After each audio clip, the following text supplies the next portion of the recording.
Okay, what I wanted to share with you today is something that I didn't know how the sound was made.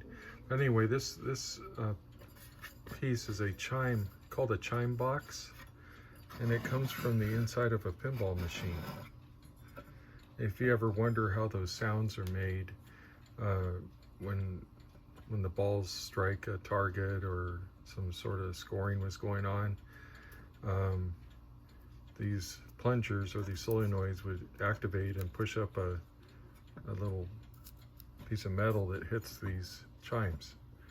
And there's three sizes here. There's a small, medium, and large.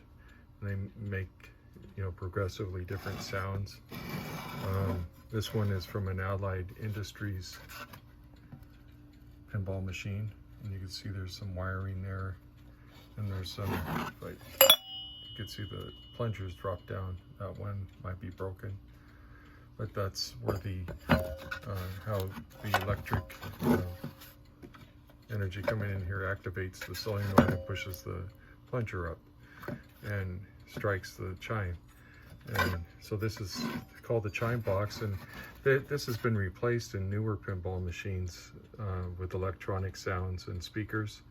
But in the older ones, from maybe the 1970s or before, they would have these chime boxes in them. So I'm just gonna I have a little ball peen hammer here that I could demonstrate some of the sounds. It's a small little ball peen hammer.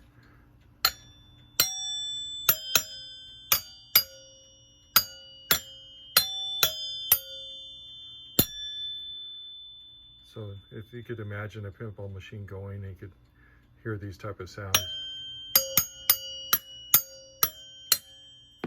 So anyway, there's a pinball chime box.